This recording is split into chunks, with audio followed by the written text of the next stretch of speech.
வணக்கம் நண்பர்களே. இப்போ இருக்கிற காலகட்டத்தில் நிறைய பேருக்கு மஞ்சக்காமலை வந்துட்டுருக்குது. மஞ்சக்காமலை வந்த உடனே என்ன சாப்பிடணும் தெரியாமல் நிறைய பேர் தவிச்சிட்டு இருக்காங்க. எப்படி சாப்பிடணும், இது எப்படி சரி பண்ணணும்னு சொல்லிட்டு வந்தவுடனே அவங்களுக்கு ஒரு பயம் ஏற்பட்டுரும். ஸோ அவங்களுக்காக தான் இந்த வீடியோ நான் போட்டிருக்கேன். இந்த வீடியோவை நீங்கள் பாருங்கள், கண்டிப்பாக உங்களுக்கு பயனுள்ளதாக இருக்கும். உங்களுடைய ஆரோக்கியம் கூடும். ஒரே மாதத்தில் உங்களுடைய அந்த லிவர் மீண்டும் பழைய நிலைமைக்கு கொண்டு வர்றதுக்கான முழு உணவுகளை பற்றி தான் இந்த வீடியோவில் பார்க்க போகிறோம். ஸோ இந்த உணவுகள் ரொம்ப ரொம்ப முக்கியம். மஞ்சக்காமலை இருக்கும் பொழுது இந்த உணவுகளை நீங்கள் கண்டிப்பாக பின்பற்ற வேண்டும். ஸோ இந்த வீடியோவை நீங்கள் கடைசி வரைக்கும் பாருங்கள். இப்போ பார்க்கக்கூடிய உணவுகள் எல்லாமே டாக்டர் ரெக்கமெண்ட் பண்ணக்கூடிய உணவுகள் தான். ஸோ இது சிம்பிளாக நம்ம வீட்டிலே கிடைக்கும், பக்கத்திலே இருக்கும். ஸோ இந்த உணவுகளை நீங்கள் பயன்படுத்தி நீங்கள் ஃபுல்லாக குணமாகலாம். ஸோ என்ன உணவுகள்ங்கிறத நம்ம பார்க்கலாம் வாங்க. மஞ்சக்காமாலைனா என்ன, இது எதனால் நமக்கு வருது அப்படிங்கிற காரணத்தை நம்ம தெரிஞ்சுக்கலாம். மஞ்சக்காமாலைங்கிறது நம்ம பாடியில் பிலிருபியன்ஸ் லெவல் அதிகரிக்கிறதுனால வரக்கூடியது. இது கண் தோள்களை மஞ்சளாக மாற்றும். ஸோ இதுக்கு மஞ்சக்காமலை நம்மளுக்கு இருக்குது அப்படின்னு நம்ம ஒரு சிம்டம்ஸ் என்னென்னா, நம்மளுடைய கண் ஆட்டோமேட்டிக்காக மஞ்சளாக தெரிய ஆரம்பிச்சு, நம்மளுடைய முகங்களும் மஞ்சளாக தெரிய ஆரம்பிச்சு. இது முக்கியமான ஒரு என்ன சொல்கிறது சிம்டமாக நம்ம எடுத்துக்கலாம். அடுத்து நம்மளுடைய யூரின் மஞ்சளாக போக ஆரம்பிக்கும். ஸோ இதுலேயே நீங்கள் கண்டுபிடிச்சிடலாம் மஞ்சக்காமலை இருக்கா இல்லையான்னு. அடுத்து பிளட் டெஸ்ட் பண்ணுறது. இதுக்கான காரணம் எப்படி இது வந்துச்சு அப்படிங்கிறத பார்க்கலாம். இது ஃபஸ்ட்டு நம்மளுடைய கல்லீரலில் ஏதாவது நோய் தொற்று ஏற்பட்டிருக்கலாம். ஸோ அதனால் நம்மளுக்கு வரும். அடுத்து ஹெப்பாட்டிட்டிஸ், அதுவும் ஏதோ ஒரு ப்ராப்ளம். அதுக்கப்புறம் பித்த பையில் பிரச்சனை. அடுத்து கொழுப்பு கல்லீரல் இருந்தாலும் இது வரும். அடுத்து ஆல்கஹால், அதாவது நம்ம நிறையா என்ன சொல்கிறது தண்ணி, அந்த ஆல்கஹால் நிறையா எடுத்துக்கிற பொழுது உங்கள் உடலில் உங்களுடைய அந்த லிவர் டேமேஜ் ஆகி இந்த மஞ்சக்காமலை வர்றதுக்கான நிறையா வாய்ப்புகள் இருக்குது. இதுதான் இதுக்கான முக்கிய காரணம். ஸோ இதை சரி பண்ணுறதுக்கு நீங்கள் கண்டிப்பாக டயட்டில் இருக்கணும்.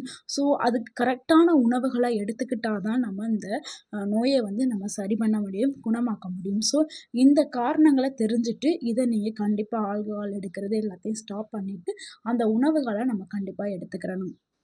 மஞ்சக்காமலையை குணமாக்கிறதுக்கு சாப்பிட வேண்டிய முதல் உணவு என்னென்னா அதாங்க தேங்காய் தண்ணீருங்க. இதைத்தான் இங்கிலீஷில் டெண்டர் கோகோனட் வாட்டர் அப்படின்னு சொல்லுவோம். இது ரொம்ப ரொம்ப சேஃபானது. இது ரொம்ப ஹைட்ரேட்டாக வச்சுக்கிறோம். உடலில் நீர்ச்சத்தை மெயின்டைன் பண்ணுறதுக்கு இது உதவி பண்ணுது. இதில் எலக்ட்ரோலைட்ஸ் இருக்குது, மினரல்ஸ் இருக்குது. இது ரெண்டுமே லிவரை சுத்தம் பண்ணுறதுக்கு, அதாவது லிவரை டீடாக்ஸ் பண்ணுறதுக்கு உதவி பண்ணும். ஸோ இந்த பிலிருபின்ஸை அதிகரிக்கும் போல தான் மஞ்சக்காமலை வரும்னு சொன்னோம். ஸோ அதை குறைக்கிறதுக்கு இது சிறந்த ஒரு பானமாக இருக்குது இளநீர். ஸோ இதை முடிஞ்ச அளவுக்கு ஒரு நாளைக்கு 2 முறை நீங்கள் குடிக்கலாம். அப்போ உங்களுடைய அந்த என்ன சொல்கிறது மஞ்சக்காமலை கம்மியாயிரும். உங்களுடைய அந்த கல்லீரல் சுத்திகரிக்கப்படும். நிறைய பேருக்கு ஸ்கூல் படிக்கிற மாணவர்களுக்கு நிறைய பேருக்கு மஞ்சக்காமலை வரும். ஸோ இந்த மஞ்சக்காமலை வந்த மாணவர்களாக இருந்தாலும் சரி, பெரியவங்களாக இருந்தாலும் சரி, டாக்டர் ஃபஸ்ட்டுன்னு ரெக்கமெண்ட் பண்ணக்கூடிய ஒரு குடிநீர் அப்படின்னா அது இளநீர் தாங்க. ஃபஸ்ட்டு அந்த இளநீரை குடிக்க சொல்ல தான் செய்வாங்க. ஏன்னா இது உங்களுக்கு ஒரு சிறந்த ஒரு ட்ரிங்கு, ஓகேங்களா. உங்கள் உடலை சுத்தம் பண்ணுறதான உங்களுடைய கல்லீரலை தூய்மைப்படுத்தக்கூடியது இந்த ட்ரிங்கு. இதை நீங்கள் குடித்தாலே போதும், உங்களுக்கு நீங்கள் வேகமாகவே மஞ்சக்காமலையிலேருந்து மீண்டு வந்துடலாம். 2வதா இருக்கக்கூடிய உணவு என்னென்னா கரும்பு ஜூஸ் தாங்க. கரும்பு ஜூஸை நீங்கள் எடுத்துகிட்டு வரும்பொழுது உங்களுடைய அந்த கல்லீரல் சுத்தமாக்கப்படும். ஸோ இது உங்களுடைய அந்த லிவரை ஃபங்க்ஷன் பண்ணுறதை பூஸ்ட் பண்ணுறதுக்கு இந்த கரும்பு ஜூஸ் உதவி பண்ணுது. அந்த காலத்தில் இருந்தே இந்த மஞ்சக்காமலைக்கு ஒரு என்ன சொல்கிறது ஒரு நேச்சுரல் ரெமடியாக இந்த கரும்பு ஜூஸை தான் யூஸ் பண்ணிட்டு வர்றாங்க. நம்மளுக்கு மஞ்சக்காமலையை ரெக்கவர் பண்ணுறதுக்கு ஒரு சூப்பரான ஒரு ஜூஸ்னால் அது கரும்பு ஜூஸு. ஸோ நீங்கள் தாராளமாக கரும்பு ஜூஸ் எடுத்துக்கிறலாம். இதனால் உங்களுக்கு ஹீமோகுளோபின் லெவல் அதிகமாகும். உங்களுக்கு தேவையான அந்த எனர்ஜி கிடைக்க ஆரம்பிக்கும். ஸோ நிறைய பேர் இந்த டைமில் ரொம்ப சோர்ந்து போய் டல்லாக இருப்பாங்க. ஸோ அவங்களுடைய பாடிக்கு ஒரு எனர்ஜி வேணும். ஸோ அந்த எனர்ஜிக்கு நீங்கள் கண்டிப்பாக அந்த கரும்பு ஜூஸை அவங்களுக்கு கொடுக்கணும். இது குடிக்கும்போது அவங்களுடைய பாடிக்கு ஆட்டோமேட்டிக்காக எனர்ஜி சேர்ந்துடும். ஸோ வீட்லேயே நீங்கள் ஹைஜீனிக்காக இந்த கரும்பு ஜூஸை வீட்லேயே செஞ்சு நீங்கள் கொடுக்கலாம், இல்லை கடையில் வாங்கி கூட கொடுக்கலாம். அடுத்து 3வது உணவு என்னென்னா பப்பாளி இலை சாறு தாங்க. பப்பாளி இலைகளை எடுத்து நீங்கள் அம்மியில் வச்சு அரைச்சி அதனுடைய சாறுகளை பிழிஞ்சு நீங்கள் எடுக்கலாம்.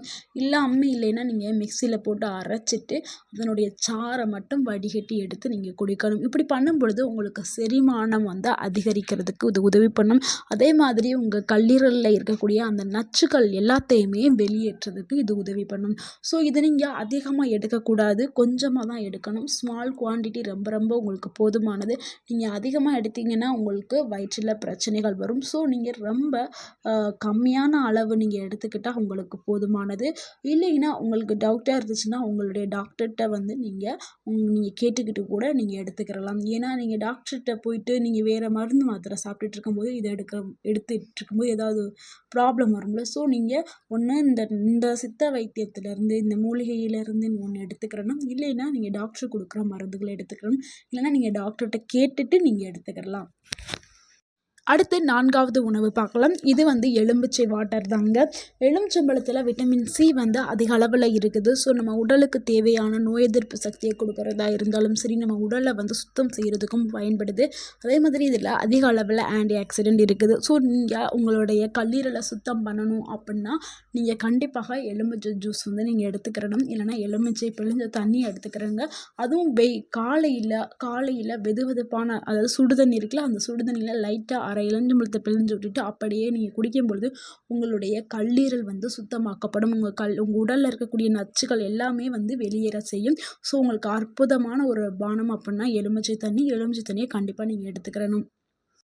அடுத்த 5வது உணவு என்னென்னா பார்லி கஞ்சி தாங்க. இந்த பார்லி கஞ்சி உங்களுடைய அந்த நெஞ்சு சூட்டு எல்லாத்தையுமே குறைச்சி உங்களுக்கு யூரின் வந்து வெளியில் போகிறதுக்கு வந்து உதவி பண்ணும். ஏன்னா யூரின் நம்மளுக்கு அதிகமாக வெளியில் போகும்போது அந்த பிலிருபின்ஸ் அந்த அதிகமாக இருக்கும் பொழுது தானே மஞ்சக்காமலை வரும்னு சொன்னோம். ஸோ அந்த பிலிருபின்ஸ் வந்து ரெடியூஸ் பண்ணுறதுக்கு இது உதவி பண்ணும். ஸோ யூரின் அதிகமாக போகும்போது அதுவும் ரெடியூஸ் ஆக ஆரம்பிச்சிடும். ஸோ உங்களுக்கு நல்ல ஒரு செரிமானமும் கிடைக்கும். ஈஸியாக நீங்கள் சாப்பிடக்கூடிய உணவுகள் எல்லாம் செரித்து வெளியில் போகிறதுக்கு உங்களுக்கு இந்த பார்லி கஞ்சி வந்து உதவி பண்ணும். உங்களுக்கு அதில் உள்ள சத்துக்களும் உங்களுக்கு கிடைக்க ஆரம்பிக்கும். 6வதாக பார்க்கக்கூடிய உணவுகள் என்னென்னா காய்கறிகள் தான். அதாவது சமைத்த காய்கறிகள் தான் நாங்கள் எடுத்துக்கிறணும். பச்சையாக எதையுமே இந்த டைமில் எடுத்துக்கிறக்கூடாது. சமைத்த காய்கறிகள்னால் கேரட், பீட்ரூட், பம்கின் அதாவது பூசணிக்காய், சொரக்காய், அதாவது ஸ்னேக் கார்டு அதாவது புடலங்காய், இந்த உணவுகள்லாம் வந்து நீங்கள் இந்த டைமில் கண்டிப்பாக இந்த காய்கறிகள் அனைத்தையுமே நீங்கள் எடுத்துக்கிறணும். இதை சமைத்து தான் எடுக்கணும், பச்சையாக எதையுமே எடுக்கக்கூடாது. ஏன் இந்த காய்கறிகளை எடுக்க சொல்கிறோம்னா இதில் வந்து அதிக அளவில் நார்ச்சத்து இருக்குது, விட்டமின்ஸ்கள் இருக்குது. உங்களுடைய கல்லீரலுக்கு தேவையான சத்துக்களை கொடுக்கும், கல்லீரலை சுத்தம் செய்கிறதுக்கும் இந்த எல்லாமே இந்த டைமில் நீங்கள் இந்த காய்கறிகளை மட்டுமே நீங்கள் எடுத்துக்கிட்டு வந்தீங்கன்னா உங்களுடைய கல்லீரல் புதுசாக மாறிடும். உங்களுடைய கல்லீரல் வந்து நல்லா வேலை செய்ய ஆரம்பிக்கும். உங்கள் கல்லீரலில் உள்ள நச்சுக்கள் எல்லாமே வெளியில் போய் உங்கள் கல்லீரல் புதுசாக மாறுறதுக்கு இந்த காய்கறிகளே உங்களுக்கு போதுமானது. ஸோ இந்த காய்கறிகளை நீங்கள் கண்டிப்பாக எடுத்துக்கிட்டே வரணும். அடுத்த ஒரு உணவு என்னென்னா அதுதாங்க அரிசி கஞ்சி. நீங்கள் அரிசி கஞ்சியை வந்து நீங்கள் கஞ்சி வடிவில் எடுக்கும் பொழுது உங்களுக்கு செரிமானம் வந்து வேகமாக ஈஸியாக நடக்க ஆரம்பிக்கும். அதே மாதிரி உங்கள் உடலுக்கு வந்து ஒரு நல்ல எனர்ஜி கிடைக்க ஆரம்பிக்கும். ஸோ கண்டிப்பாக நீங்கள் அரிசி கஞ்சியை நீங்கள் எடுத்துக்கிறலாம். அடுத்த ஒரு உணவு என்னென்னா அதாங்க பழங்கள். அந்த மஞ்சக்காமாலை இருக்கிற அந்த டைமில் நீங்கள் சாப்பிடக்கூடிய பழங்கள் என்னங்கிறத இப்போ பார்க்கலாம். ஸோ பழங்கள்ங்கிறது ரொம்ப ரொம்ப முக்கியம். அதுவும் இப்போ நம்ம பார்க்கக்கூடிய பழங்களை நீங்கள் எடுத்துக்கிட்டாவே போதும், கண்டிப்பாக உங்களுக்கு மஞ்சக்காமலை குணமாகிடும். அதில் ஃபஸ்ட்டு பார்க்கக்கூடியது பப்பாளி பழங்க, அடுத்து ஆப்பிள், அதுக்கப்புறம் சாத்துக்குடி அதாவது ஆரஞ்சு சாத்துக்குடி சொல்லுவோம்ல அது, அதுக்கப்புறம் திராட்சை பழம், அடுத்து வாட்டர்மெலன். இந்த பழங்கள்லாம் நீங்கள் கண்டிப்பாக எடுத்துக்கணும். இதிலலாம் நார்ச்சத்துக்கள் அதிகமாக இருக்குது, விட்டமின்ஸ்கள் அதிகமாக இருக்குது, ஆன்டி ஆக்சிடென்ட்ஸ் இது எல்லாமே வந்து அதிக அளவில் இருக்குது. ஸோ இந்த பழங்களை நீங்கள் எடுத்துக்கிற பொழுது உங்களுடைய கல்லீரலில் உள்ள அந்த நச்சுக்கள் எல்லாமே போயிடும். ஸோ உங்கள் கல்லீரலுக்கு ஒரு டீடாக்ஸாக விளங்கக்கூடியது தான் இந்த பழங்கள். கண்டிப்பாக இந்த பழங்களை நீங்கள் எடுத்துக்கிறணும். முக்கியமாக நீங்கள் தவிர்க்க வேண்டிய பழம் என்னென்னா மாம்பழம், ஜாக் ஃப்ரூட் அதாவது மாம்பழம், பலாப்பழம் இதெல்லாம் நீங்கள் கண்டிப்பாக தவிர்க்க வேண்டும். ஸோ இப்போ பார்த்த பழங்களை மட்டும் நீங்கள் எடுத்துக்கிறங்க. உங்களுக்கு 100% வந்து மஞ்சக்காமாலை குணமாயிரும். அடுத்து நம்ம பார்க்க போகிற உணவு என்னென்னா மூலிகை கஷாயங்கள் தாங்க. இது நம்ம வீட்டிலேயே பக்கத்துலேயே இருக்கும், ரோடு சைட்லலாம் இருக்கும் கீழா நெல்லிங்க. மஞ்சக்காமாலை அப்படின்னு சொன்ன உடனே நம்ம எல்லாருக்கும் ஞாபகத்தில் வரக்கூடியது கீழா நெல்லி செடி. இந்த செடி நம்ம வீட்டு பக்கத்துலேயே இருக்கும், ரோடு சைடில் இருக்கும், எல்லா இடங்கள்லையுமே இது ஈஸியாக வளரக்கூடிய செடி. ஸோ உங்களுக்கு மஞ்சக்காமாலை இருந்துச்சுன்னா ஃபஸ்ட்டு இந்த செடியை வேரோட பிடுங்கி இதை நீங்கள் அதில் எதுலாவது உங்களுக்கு வீட்டில் என்ன இருக்கோ அதில் வச்சு அரைச்சி எடுத்துக்கிறோங்க. இல்லை கல் இருந்துச்சுன்னா, அதாவது அம்மிக்கல் இருந்துச்சுன்னா அம்மிக்கல்ல அரைங்க, மிக்ஸி இருந்தால் மிக்ஸியில் அரைச்சி அதனுடைய சாறை மட்டும் வடிகட்டிட்டு இந்த சாறை நீங்கள் குடிச்சிட்டு வாங்க. உங்களுடைய லிவர் உங்களுக்கு புதுசாக திரும்ப கிடச்சிரும். ஸோ நீங்கள் பயப்படவே தேவை வேண்டாம். நம்ம பார்த்த இந்த உணவுகளை மட்டும் நீங்கள் தொடர்ந்து நீங்கள் 1 மாதம் சாப்பிட்டுட்டு வந்தாவே உங்களுடைய கல்லீரல் புதுசாக மாறிடும். உங்களுடைய கல்லீரல் உங்களுக்கு திரும்ப கிடச்சிரும். உங்கள் கல்லீரல் உங்களுக்கு நன்றி சொல்லும். அந்த அளவுக்கு எல்லாத்தையுமே புதுசாக உங்கள் உடலையே மாற்றி தரக்கூடிய உணவுகளை தான் நம்ம இதை பார்த்துருக்கோம். ஸோ கீழா நெல்லி ஒரு அற்புதமான லிவர் டானிக்காக செயல்படக்கூடிய ஒரு மருந்துங்க. இது இயற்கை கொடுத்த ஒரு அற்புதமான ஒரு உணவு தாங்க கீழா நெல்லி. ஸோ இதை நீங்கள் பயன்படுத்துங்க. அடுத்து நெல்லிக்காங்க. நெல்லிக்காய் ஜூஸ் எடுத்துக்கலாம். இதில் விட்டமின் சிக்காக நம்ம எடுத்துக்கிறலாம். இதுவும் நம்மளுக்கு ஒரு இன்ஸ்டண்ட்டான ஒரு எனர்ஜி அடுத்து புதினா போட்ட தண்ணியை நீங்கள் குடிச்சிட்டு வரும்பொழுது உங்களுடைய செரிமானம் நல்லா ஸ்மூத்தாக இருக்கும். ஸோ மலச்சிக்கல் பிரச்சனை எதுவுமே வராது. ஸோ அதனால நீங்கள் தண்ணி எப்பவும் குடிக்கிறீங்களா, அந்த தண்ணியில் புதினா இலைகளை போட்டுட்டு நீங்கள் குடிக்கலாம். ஸோ இந்த மூலிகைகள் எல்லாமே நீங்கள் எடுக்கும் பொழுது உங்களுக்கு கண்டிப்பாக 100% மஞ்சக்காமாலை உங்களுக்கு க்யூர் ஆகிடும். அடுத்து மோர் தாங்க. மோரும் வீட்டிலே இருக்கும். ஸோ இதில் நல்ல பாக்டீரியாக்கள் இருக்குது. அதாவது ப்ரோபயாட்டிக்காக நம்மளுக்கு விளங்கக்கூடியதான் மோர். இது நம்மளுடைய லிவரை நல்லா கூல் பண்ணுறதுக்கு உதவி பண்ணும். ஸோ இது மஞ்சக்காமாலைக்கு ஒரு சிறந்த ஒரு ட்ரிங்காக இது விளங்குது மோர். ஸோ மோரை நீங்கள் குடிச்சுக்கிட்டே வரலாம்.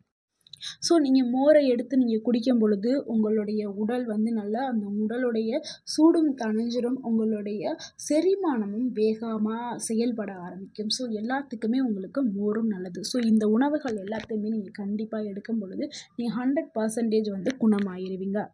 அடுத்து இந்த டைமில் கண்டிப்பாக நீங்கள் தவிர்க்க வேண்டிய உணவுகளை பற்றி நீங்கள் தெரிஞ்சுக்கிறணும். கண்டிப்பாக இந்த உணவுகளை நீங்கள் எடுக்கவே கூடாது. முக்கியமாக அதிக எண்ணெயில் ஊற்றி பொரிக்கிற எந்த உணவுகளையுமே நீங்கள் எடுக்கவே கூடாது. இந்த டைம்ங்கிறது உங்களுக்கு ரொம்ப ரொம்ப முக்கியமான டைம். ஸோ அதிகமாக எண்ணெயில் பொரிச்சது, எண்ணெயை அதிகமாக யூஸ் பண்ணாதீங்க. அடுத்து நிறையா பேருக்கு நல்லா காரசாரமாக சாப்பிடணும்னு சொல்லுவாங்க. கண்டிப்பாக இந்த ஸ்பைசியான ஃபுட்டு, காரசாரமாக சாப்பிட்றது, இந்த லேஸு, குர்குரே, நூடுல்ஸு இந்த மாதிரி எந்த உணவுகளையுமே நீங்கள் எடுக்கக்கூடாது. முக்கியமாக பேக்கெட்டில் அடைக்கப்பட்ட எந்த உணவுகளையுமே நீங்கள் எடுக்கவே கூடாது. முக்கியமாக நான்வெஜ் முதற்கொண்டு எடுக்கக்கூடாது. கறி, மீன், முட்டை இது எல்லாத்தையுமே நீங்கள் தவிர்க்கணும். பால் கூட குடிக்கக்கூடாது. ஸோ நீங்கள் இந்த டைமில் பால் குடிக்கக்கூடாது, நெய் எடுக்கக்கூடாது, ஊறுகாய் எடுக்கக்கூடாது, அதிகமான காரமாக இருக்கக்கூடிய எந்த உணவுகளுமே எடுக்கக்கூடாது. டீ, காஃபி எல்லாத்தையுமே நீங்கள் கண்டிப்பாக டோட்டலாக கம்மி பண்ணியே ஆகணும். அடுத்து பேக்கரி ஐட்டம்ஸ், பேக்கரியில் செய்யக்கூடிய பன்னு, மற்ற ஐட்டம்ஸ் எந்த ஐட்டம்ஸுமே நீங்கள் எடுக்கக்கூடாது. கண்டிப்பாக இந்த எல்லாத்தையுமே தவிர்க்க வேண்டும். அடுத்து கூல்ட்ரிங்க்ஸ், சோடா, ஆர்டிஃபிஷியலாக செய்யப்பட்ட எந்த ஒரு ஜூஸையுமே நீங்கள் இந்த டைமில் எடுக்கவே கூடாது. கண்டிப்பாக நீங்கள் தவிர்க்க வேண்டும். அடுத்து ஒரு நாளைக்கான உணவு முறைகளை நான் சொல்கிறேன். ஸோ இதை நீங்கள் ஈஸியாக ஃபாலோ பண்ணுங்கள். கண்டிப்பாக நீங்கள் வேகமாகவே குணமடைக்கலாம். நீங்கள் காலையில் லெமன் வாட்டர் எடுத்துக்கிறங்க. காலை உணவாக ரைஸ் கஞ்சி இல்லைனா பார்லி கஞ்சி எடுத்துக்கிறங்க. அது கூட நீங்கள் வேக வச்ச காய்கறிகளை எடுத்துக்கிறங்க. அதுக்கு அப்புறம் நீங்கள் இளநீர் ஒன்று எடுத்துக்கிறங்க. மதியான சாப்பாடுக்கு திருப்பி ஒயிட் ரைஸ் கொஞ்சமாக வச்சுட்டு அது கூட ரசம் வச்சுட்டு வேக வைத்த காய்கறிகளை நீங்கள் எடுத்துக்கிறங்க. அதுக்கப்புறம் நீங்கள் ஒரு ஜூஸ் எடுத்துக்கிறங்க. அது சாத்துக்குடி ஜூஸாக இருந்தாலும் சரி, இல்லை நம்ம மேலே பார்த்தோம்ல அந்த பழங்களில் ஆப்பிள் ஜூஸ் இந்த மாதிரியான ஜூஸாக இருந்தாலும் சரி. அதுக்கப்புறம் நீங்கள் வார்ம் வாட்டர் சுடு தண்ணி குடிங்க. ஸோ இந்த மாதிரி நீங்கள் ஃபாலோ பண்ணிட்டு வந்தீங்கன்னா கண்டிப்பாக வேகமாகவே நீங்கள் குணமடைய ஆரம்பிச்சிடுவீங்க. அடுத்து இந்த டைமில் நீங்கள் கண்டிப்பாக ஓய்வு எடுக்கணும். ஓய்வுங்கிறது ரொம்ப தேவையானது இந்த டைமில். அடுத்து நீங்கள் சுத்தமான தண்ணீர் வந்து எடுத்துக்கிறணும். அடுத்து உங்களுடைய மஞ்சக்காமாலை வந்து எப்படி இருக்குது அப்படிங்கிறத நீங்கள் பிளட் டெஸ்ட் எடுத்து நீங்கள் செக் பண்ணிகிட்டே இருக்கணும். ஃபாலோ பண்ணிக்கிட்டே இருக்கணும். கம்மியாக இருக்கா, கூடியிருக்கா, இந்த உணவு முறைகளை சாப்பிடும் பொழுது ஃபுல்லாக க்யூர் ஆயிடுச்சா அப்படின்ட்டு நீங்கள் போய் பிளட் டெஸ்ட் எடுத்துகிட்டு செக் பண்ணி பாருங்கள். அடுத்து நீங்கள் கண்டிப்பாக இந்த உணவு முறையை நீங்கள் ஃபாலோ பண்ணோன்னே உங்களுக்கு டோட்டலாக கம்மியாயிரும். அதுக்கு நீங்கள் ஒரு பிளட் டெஸ்ட் எடுத்தாவே தெரிய ஆரம்பிச்சிடும். என்ன நண்பர்களே, இந்த வீடியோ உங்களுக்கு பயனுள்ளதாக இருந்திருக்கும் என்று நான் நினைக்கிறேன். இருந்திருந்தால் இந்த வீடியோவுக்கு ஒரு லைக் பண்ணுங்கள். இந்த வீடியோவை உங்களுடைய ஃப்ரெண்ட்ஸ் அண்ட் ஃபேமிலிக்கு ஷேர் பண்ணுங்கள். மறக்காமல் எங்கள் சேனலை சப்ஸ்கிரைப் பண்ணுங்கள். எங்களுக்கு சப்போர்ட் பண்ணுங்கள். தேங்க்யூ ஃபார் வாட்சிங் அண்ட் கமெண்ட் பண்ணுங்கள்.